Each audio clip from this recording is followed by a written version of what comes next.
Good Monday, everyone, and welcome to this edition of Conversations Daily News. I'm your host, Cyrus Webb. Glad you all could join us once again. Well, it's a brand new day, it's a brand new week, and can you believe this week we'll say goodbye to September and welcome in October? Fall is here. We, of course, have your news headlines coming up on this Monday. We have the truth of the day with Mary Ellen Ciganovich, and in today's entertainment spotlight, you're being part of my conversation with Dr. Calvin Mackie discussing the importance of STEM education. Enjoy today's program. For Conversations Daily News, I'm Cyrus Webb with your Monday headlines. In national news, U.S. has enough COVID-19 vaccines for boosters and kids shots.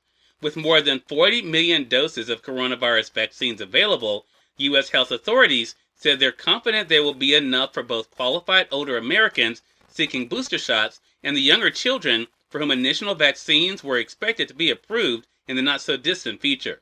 The spike in demand, expected following last week's federal recommendation on booster shots, would be the first significant jump in months. More than 70 million Americans remain unvaccinated, despite the enticement of lottery prizes, free food or gifts, and pleas from exhausted healthcare workers, as the average number of deaths per day climbed to more than 1,900 in recent weeks. Federal and state health authorities said current supply and steady production of more doses can easily accommodate those seeking boosters or initial vaccination, avoiding a repeat of the frustratingly slow rollout of COVID-19 vaccines across the country earlier this year. I hope that we have the level of interest in the booster that we need more vaccines, the Colorado governor said last week. That's simply not where we are today. We have plenty of vaccines. Robust supply in the U.S. enabled President Joe Biden this week to promise an additional 500 million of Pfizer's COVID-19 shots to share with the world, doubling the United States' global contribution. Aid groups and health organizations have pushed the U.S. and other countries to improve vaccine access in countries where even the most vulnerable people haven't had one shot. Among the challenges states face is not ordering too many doses and letting them go to waste. Several states with low vaccination rates, including Idaho and Kansas, have reported throwing away thousands of expired doses or are struggling to use vaccines nearing expiration this fall. While most vaccines can stay on the shelf unopened for months, once a vial is open, the clock starts ticking.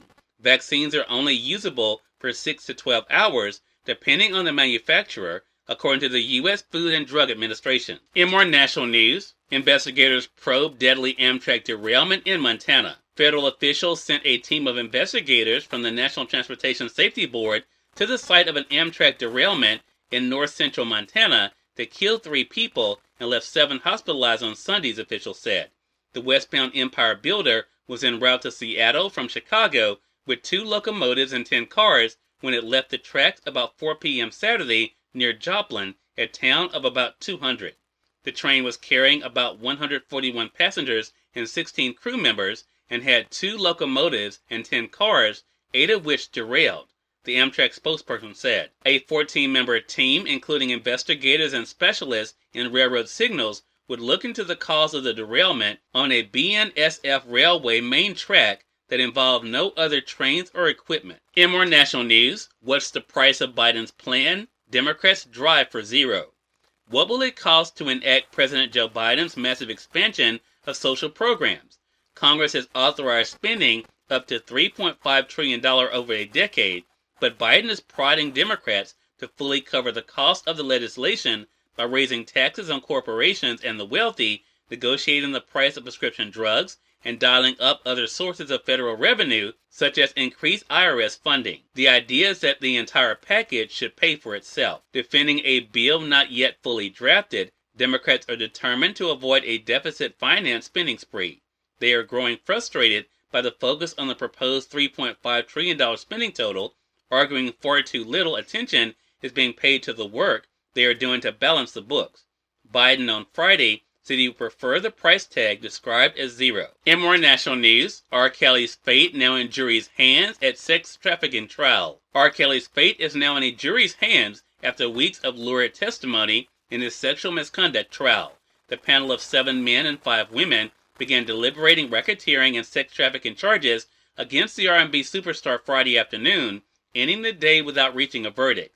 They are due back in court today to resume their work. And finally, in entertainment news, Dear Evan Hansen opens second to Chang-Chi at box office. Dear Evan Hansen may have been a hit on Broadway, but the film adaptation of the Tony Award-winning show is off to a slow start at the box office in its first weekend in theaters. The Universal musical that's playing exclusively in theaters grossed an estimated $8 million from 3,364 locations, according to studio estimates on Sunday. First Again went to Disney and Marvel's Shang-Chi and The Legend of the Ten Rings, which added $13 million in ticket sales in North America, bringing its domestic total to $197 million.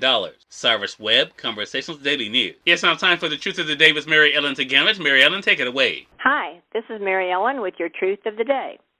Take responsibility for your health. Taking responsibility for your health helps you to have the ability to make conscious choices that contribute to your well-being. As you go about your daily activities, ask yourself what benefits do these activities, foods, or drinks provide to your mind, body, and spirit. You may not be aware of how your thoughts and actions are contributing to your level of wellness. You can choose to take responsibility for your health and form healthier habits. Positive healing energy will begin to flow through every aspect of your being, resulting in abundant health and wellness. Today, improve your habits and embrace well-being by taking responsibility for your health as you enjoy the day. Dr. Calvin Mackie is featured in today's Entertainment Spotlight, right here on Conversations Daily News. For Conversations Daily News, I'm Cyrus Webb with your Entertainment Spotlight. Dr. Calvin Mackie joined me recently on Conversations Live, the radio show, to talk about the importance of STEM education and what he's doing to help kids realize that importance. Here's a bit of our conversation. What has it been like for you in the presentations that you've done to really share with young people the importance of not only an education, but also the importance of STEM today and what it can do for them for the future? Cyrus, STEM is my life's work. I'm from New Orleans, Louisiana. I went to college and started college in remedial reading, developmental mathematics at Morris College in Atlanta. And 11 years later, I had 4 STEM degrees. So I've committed my life to creating the narratives and creating opportunities and creating programs so all kids can have the opportunity to participate in this great growing field called STEM. So when COVID hit, of course, that put even a greater barrier for the educators who are committed to our children and for people like myself that's committed to getting our children engaged in STEM. So many people look at where they are and they think nothing can help them get anywhere. What has it been like for you to show them how a vehicle like STEM can help them to fulfill the goals and dreams that they have for themselves? That is a great point and a great question. I believe STEM should be culturally and environmentally relevant. Cyrus, the crazy thing is that STEM is all around us, right? People try to make STEM like it's some mystery thing way out, in the ether that one day you can never touch. When kids working on a farm probably do more STEM and are exposed to most STEM on a daily basis than most kids in urban America. Cyrus Webb, Conversations Daily News. We thank you all for tuning in to this edition of Conversations Daily News. We'll be back to you guys on tomorrow with more news, Truth of the Day with Mary Ellen Ciganovich, and of course your Entertainment Spotlight. Until then, I'm your host, Cyrus Webb, saying as always, enjoy your day, enjoy your life, enjoy your world. Thank you all for choosing Conversations Daily News today. Let's make today amazing. Take care.